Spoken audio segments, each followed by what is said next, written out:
কিন্তু শেষত এটা মই ছাত্ৰ ছাত্ৰীসকলক কৈছোঁ পঢ়াৰ কিন্তু তিনিটা উপায় আছে। আমি এটা পঢ়া হ'ল চেলেকা, ওপৰে ওপৰে যোৱা। এটা আছে গিলি থোৱা, মই বুজাই দিম তিনিটা। নিজৰ সৃষ্টি কৰিবলৈ হ'লে চিন্তা থাকিব লাগিব। যাৰ চিন্তা থাকিব, চিন্তাৰ কাৰণে সৃষ্টি হ'ব, আৰু সৃষ্টি হ'লে মানুহে আনন্দ পাব আৰু নিজৰ প্ৰতিভা প্ৰকাশ কৰিবলৈ সুবিধা পাব। সেইটোৱে হৈছে আমাৰ জীৱন। মুকলি সভাৰ প্ৰাক মুহূৰ্তত মই কৃতজ্ঞতাৰে এটি নাম স্মৰণ কৰিব বিচাৰিছোঁ।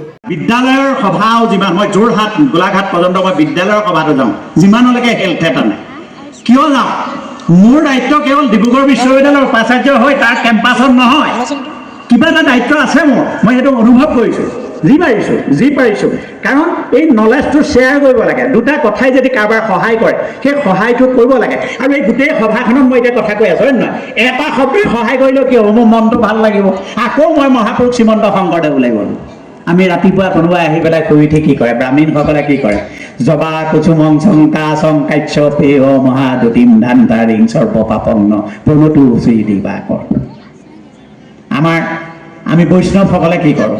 আহি মই গোটেইটো নাগাওঁ, মই দুৰাচাৰ কেৱলে তোমাৰ বা কিমতে ভকতি কৰিব তোমাক হৰি, হয়নে?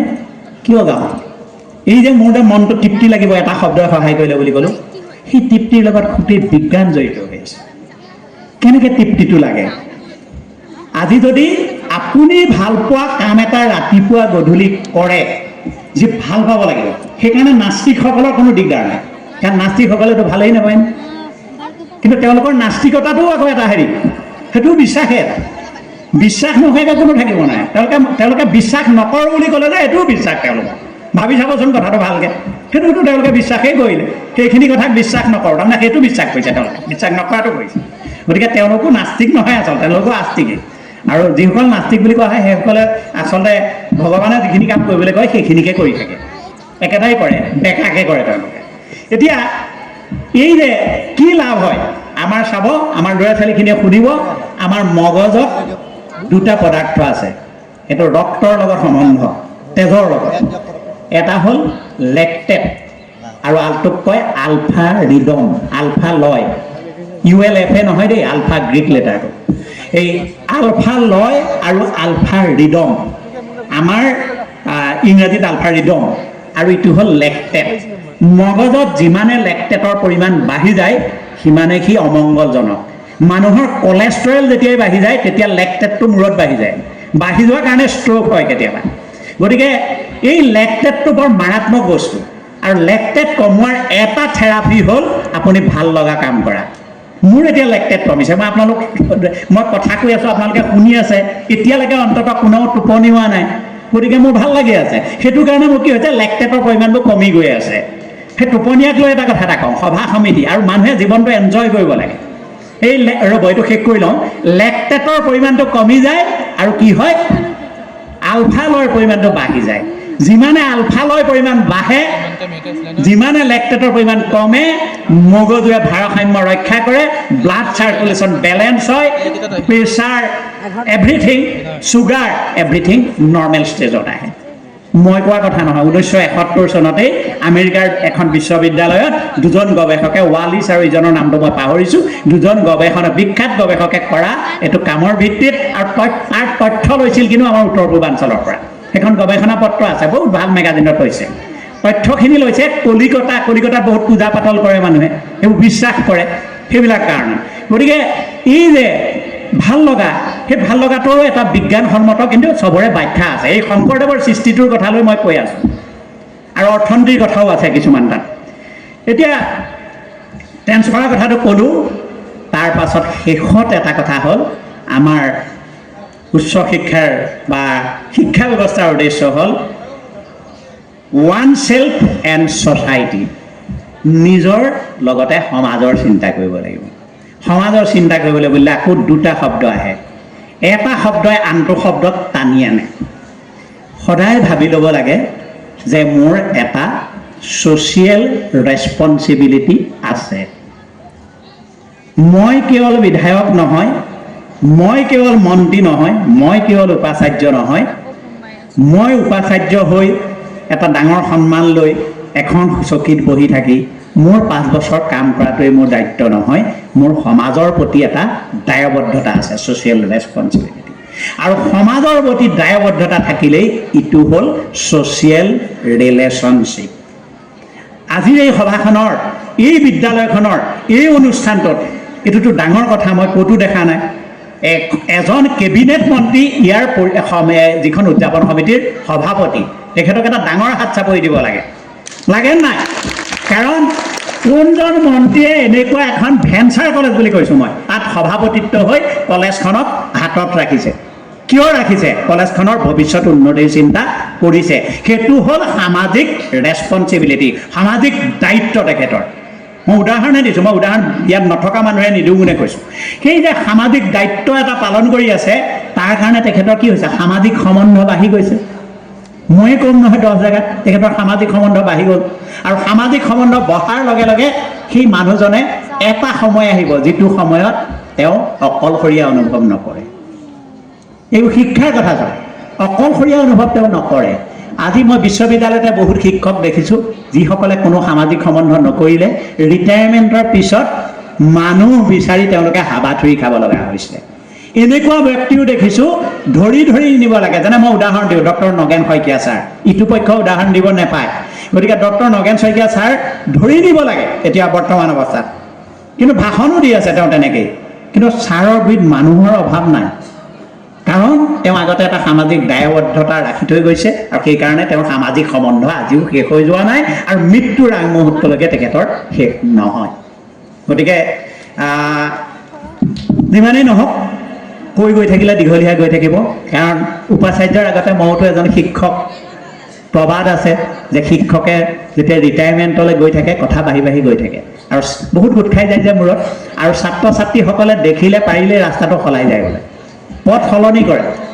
কেলে সলনি কৰে? আমুক ছাৰ আহিছে এতিয়া, আৰু কি বুলি কয় আজিকালি, কি কয়? বৰ কৰিব বুলি কয়, বৰ কৰিব, সেইটোৱে কয়। অসমীয়াত নকয়, ইংৰাজীত কয়। গতিকে সেই কথাখিনি কয়। গতিকে আৰু মই দীঘলীয়া বৰ কৰি নাথাকোঁ, কিন্তু শেষত এটা মই ছাত্ৰ ছাত্ৰীসকলক কৈছোঁ, পঢ়াৰ কিন্তু 3টা উপায় আছে। এটা আমি উপাচাৰ্যও কৰিবলগীয়া হয়, কেতিয়াবা মিনিষ্টাৰবিলাকেও কৰিব লগা হয়। আমি এটা পঢ়া হ'ল চেলেকা, ওপৰে ওপৰে যোৱা। এটা আছে গিলি থোৱা, মই বুজাই দিম 3টা। আৰু আনটো আছে আমাৰ যেনেকৈ আমাৰ পশু, বিশেষকৈ গৰুৱে কেনেকৈ হজম কৰে, পাগলি হজম কৰি থয়। 3বিধ।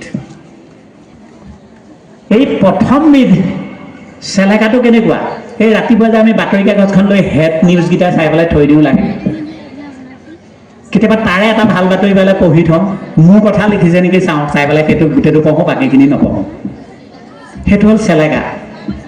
আৰু আমাৰ ছাত্ৰ ছাত্ৰীসকলে এটা কাম কৰে, গিলি থৈ পাছদিনা পৰীক্ষাত লিখি দিয়ে, তাৰপাছত উলিয়াই দিয়ে, একেবাৰে উলিয়াই দিয়ে। পৰীক্ষা ইণ্টাৰভিউত সুধিলে তেওঁলোকে তেওঁলোকৰ দক্ষতাটো দেখুৱাব নোৱাৰে। সেইটো হ'ল গিলাটো। 1 শ্ৰেণী, সেইটো কিন্তু 5% পৰা 10%তকৈ ছাত্ৰ ছাত্ৰী নাই। কি কৰে? পাগলি থাকে, থাকি সেইটো হজম কৰে। সেইকাৰণে তেওঁলোকৰ মাত ৰৈ যায়, ষ্ট'ৰ কৰি লয়, কৰাৰ কাৰণে য'তেই যায় ত'তেই এই কথাখিনি শ্বেয়াৰ কৰি থাকিব পাৰে।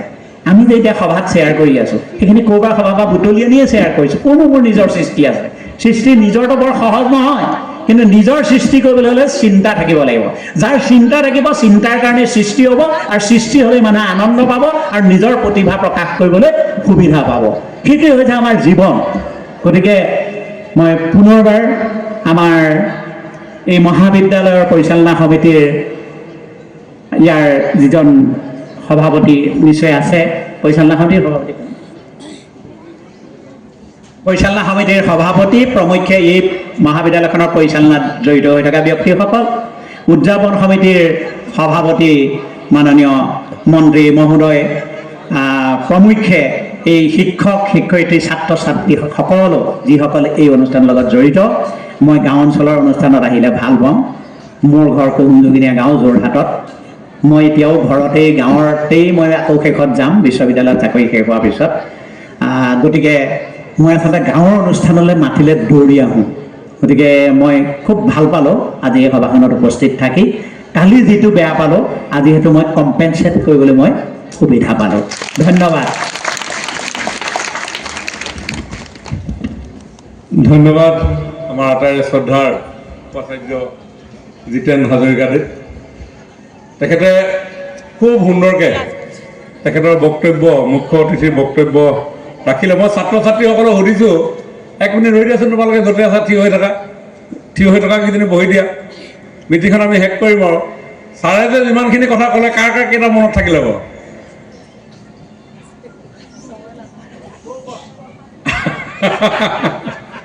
ছাৰে যিখিনি কথা ক'লে আমাৰ উপাচাৰ্য ডাঙৰীয়াই, কোনোবাৰতো এটা শব্দ মনত আছে নাই? এটা শব্দ ভয় খাব নালাগে, মই নুসুধো বাৰু। আকৌ সোধে বুলি ভয় খাইছে, চবৰে মনত আছে সিহঁতৰ।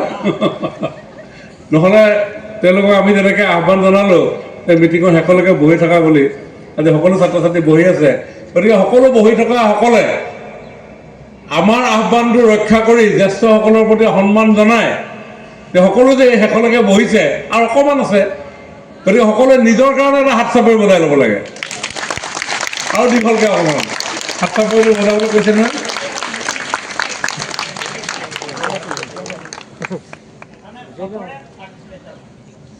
ছাৰক কিবা সুধিবলগীয়া আছে নেকি? আৰু কিবা দুষাৰ জানিবৰ কাৰণে পঢ়িবলৈ যে সোধাই দিছিলে, শিকাই দিছিলে, কেনেকৈ পঢ়িবলৈ কৈছে? 3 ভাগে পঢ়িব পাৰি নহয়।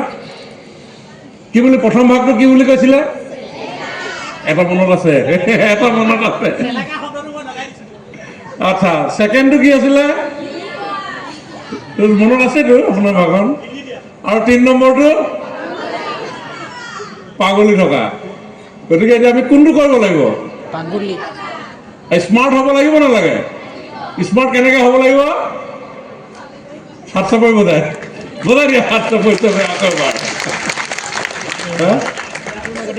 এই পাগোলা শব্দটোৰ লগতে জড়িত হৈ আছে, আমি বৰ ডাঙৰ ডাঙৰ শব্দ কৈ থাকোঁ, সেইটো হ'ল উইজডম বা প্ৰজ্ঞা, তাৰ লগতে জড়িত হৈ আছে। আমি যে কওঁ নলেজ, উইজডম, তাৰপিছত আমাৰ হেৰিয়াৰ শিক্ষাত ট্ৰুথ, বাকী থাৰ্ডটো সেইটোৱেই। গতিকে এই প্ৰজ্ঞাৰ লগত জড়িত হৈ আছে এই পাগলাটো। মই গাঁৱৰ মানুহ নহয়, মই গাঁৱৰ শব্দ কওঁ সেইকাৰণে। সেইটো উইজডম। আৰু লগত কেইবাটাও গুৰুত্বপূৰ্ণ কথা কৈছে, বহুত ডাঙৰ কথা কৈছে। তাৰ ভিতৰত কেইটামান কথা আমি যদি মনত ৰাখোঁ, এটা হ'ল আত্মবিশ্বাস। আৰু এই আত্মবিশ্বাস, চেল্ফ কনফিডেন্স, এইটোৱে সফলতাৰ মূল চাবি। এইটো কয় নহয়, failure is the pillar of success কয় ন। আমি বহুত ফেইল হ'ব পাৰোঁ, কিন্তু সেইটো আমাৰ সফলতাৰ আধাৰ। সেইটোৱে আমাৰ সফলতালৈ আগুৱাই লৈ যাব। আৰু এটা তেখেতে ক'লে যে পজিটিভিটি, ইতিবাচক চিন্তা, নেতিবাচক চিন্তা, ইতিবাচক চিন্তা। পজিটিভিটিয়ে সদায় আমাৰ মনবিলাক ভাল লগাই থাকে। সেই পজিটিভিটিৰ লগত হেপিনেছৰ কথাও ক'লে, ছেটিছফেকশ্যন আৰু ডিছছেটিছফেকশ্যন। হেপিনেছটো কোনো বিচাৰি পোৱা নাযায়। মানুহ চবে সুখী হ'ব বিচাৰে, কিন্তু সুখীটো কোনো নহয়। সুখী নিজৰ ষ্টেট অফ মাইণ্ড। আমি কেনেকৈ সুখী হ'ম? আজি এতিয়া আমি এই মহাবিদ্যালয়লৈ আহিলোঁ, এই মহাবিদ্যালয়লৈ আহি ইয়াতে আমি কেনেধৰণে শিক্ষা গ্ৰহণ কৰিম? ছাৰ বাইদেউসকলেতো সৰ্বোচ্চ দিব, কিন্তু আমি কিমান ল'ব পাৰিছোঁ? একচেপ্টেঞ্চটো আমাৰ কিমান আছে? ৰিচিভিং কেপাচিটি আমি কিমান ৰিচিভ কৰিছোঁ, সেইটো আমাৰ নিজৰ ওপৰত ডিপেণ্ড কৰিব। আৰু সেইকাৰণে আমাৰ হাজৰিকা ছাৰে কি ক'লে? 5 to 10% অনলি যোনে এই প্ৰজ্ঞাটো হজম কৰিব পাৰে, বাকীটো চব একেই। চবৰে হাত আছে, চবৰে ভৰি আছে, চবৰে চকু দিছে, ভগৱানে চবকে দিছে। আমাৰ তাত লেকটো ক'ত, কমটো ক'ত? তেখেতে কৈছে যে পৰিশ্ৰম নকৰে। আৰু পৰিশ্ৰম কৰিলে এভৰিবডি উইল ছাকচেছ। চিম্পল কথা। যোনে কঠোৰ পৰিশ্ৰম কৰিব, ভগৱানে কিবা নহয় কিবা দিব। গতিকে মই ভাবোঁ যে আজি যিটো বক্তব্য আমাৰ মোহন ছাৰ আৰু হাজৰিকা ছাৰে দিলে, আমি ভিডিঅ' কৰি আছোনে নাই? এইটো এই ভিডিঅ' আছেনে নাই? এইটো লেকচাৰকেইটা ভিডিঅ' কৰিলে নাই? অঁ, এতিয়া আমাৰ যিসকল ছাত্ৰ ছাত্ৰী মিটিঙত আছিলে তেওঁলোকে আকৌ এবাৰ শুনি ল'ব।